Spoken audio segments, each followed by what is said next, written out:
نبی، جب تم لوگ عورتوں کو طلاق دینے لگو تو انہیں ان کی عدت کے مطابق طلاق دو، اور عدت کو اچھی طرح شمار کرو، اور اللہ سے ڈرو جو تمہارا پروردگار ہے۔ ان عورتوں کو ان کے گھروں سے نہ نکالو اور نہ وہ خود نکلیں، الا یہ کہ وہ کسی کھلی بے حیائی کا ارتکاب کریں، اور یہ اللہ کی مقرر کی ہوئی حدود ہیں، اور جو کوئی اللہ کی مقرر کی ہوئی حدود سے آگے نکلے اس نے خود اپنی جان پر ظلم کیا۔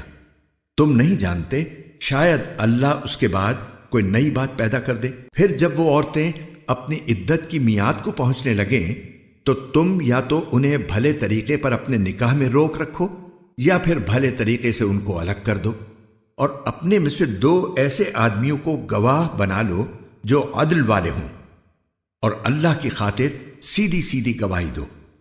لوگو، یہ وہ بات ہے جس کی نصیحت اس شخص کو کی جا رہی ہے جو اللہ پر اور یوم آخرت پر ایمان رکھتا ہو، اور جو کوئی اللہ سے ڈرے گا اللہ اس کے لیے مشکل سے نکلنے کا کوئی راستہ پیدا کر دے گا، اور اسے ایسی جگہ سے رزق عطا کرے گا جہاں سے اسے گمان بھی نہیں ہوگا۔ اور جو کوئی اللہ پر بھروسہ کرے تو اللہ اس کا کام بنانے کے لیے کافی ہے۔ یقین رکھو کہ اللہ اپنا کام پورا کر کے رہتا ہے، البتہ اللہ نے ہر چیز کا ایک اندازہ مقرر کر رکھا ہے۔ اور تمہاری عورتوں میں سے جو ماہواری آنے سے مایوس ہو چکی ہوں، اگر تمہیں ان کی عدت کے بارے میں شک ہو تو یاد رکھو کہ ان کی عدت 3 مہینے ہے، اور ان عورتوں کی عدت بھی یہی ہے جنہیں ابھی ماہواری آئی ہی نہیں۔ اور جو عورتیں حاملہ ہوں ان کی عدت کی میعاد یہ ہے کہ وہ اپنے پیٹ کا بچہ جن لیں، اور جو کوئی اللہ سے ڈرے گا اللہ اس کے کام میں آسانی پیدا کر دے گا۔ یہ اللہ کا حکم ہے جو اس نے تم پر اتارا ہے، اور جو کوئی اللہ سے ڈرے گا اللہ اس کے گناہوں کو معاف کر دے گا اور اس کو زبردست ثواب دے گا۔ ان عورتوں کو اپنی حیثیت کے مطابق اسی جگہ رہائش مہیا کرو جہاں تم رہتے ہو، اور انہیں تنگ کرنے کے لیے انہیں ستاؤ نہیں، اور اگر وہ حاملہ ہوں تو ان کو اس وقت تک نفقہ دیتے رہو جب تک وہ اپنے پیٹ کا بچہ جن لیں۔ پھر اگر وہ تمہارے لیے بچے کو دودھ پلائیں تو انہیں ان کی اجرت ادا کرو، اور اجرت مقرر کرنے کے لیے آپس میں بھلے طریقے سے بات طے کر لیا کرو۔ اور اگر تم ایک دوسرے کے لیے مشکل پیدا کرو گے تو اسے کوئی اور عورت دودھ پلائے گی۔ ہر وسعت رکھنے والا اپنی وسعت کے مطابق نفقہ دے، اور جس شخص کے لیے اس کا رزق تنگ کر دیا گیا ہو تو جو کچھ اللہ نے اسے دیا ہے وہ اسی میں سے نفقہ دے۔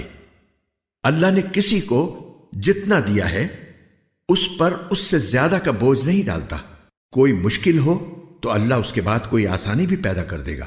اور کتنی ہی بستیاں ایسی ہیں جنہوں نے اپنے پروردگار اور اس کے رسولوں کے حکم سے سرکشی کی تو ہم نے ان کا سخت حساب لیا اور انہیں سزا دی، ایسی بری سزا جو انہوں نے پہلے کبھی نہ دیکھی تھی۔ چنانچہ انہوں نے اپنے اعمال کا وبال چکھا، اور ان کے اعمال کا آخری انجام نقصان ہی نقصان ہوا، اور آخرت میں ہم نے ان کے لیے ایک سخت عذاب تیار کر رکھا ہے۔ لہٰذا اے عقل والو جو ایمان لے آئے ہو، اللہ سے ڈرتے رہو۔ اس نے تمہارے پاس ایک سراپا نصیحت بھیجی ہے، یعنی وہ رسول جو تمہارے سامنے روشنی دینے والی اللہ کی آیتیں پڑھ کر سناتے ہیں، تاکہ جو لوگ ایمان لائے ہیں اور جنہوں نے نیک عمل کیے ہیں ان کو اندھیروں سے نکال کر روشنی میں لے آئیں۔ اور جو شخص اللہ پر ایمان لے آئے اور نیک عمل کرے اللہ اس کو ایسے باغات میں داخل کرے گا جن کے نیچے نہریں بہتی ہوں گی، جہاں جنتی لوگ ہمیشہ ہمیشہ رہیں گے۔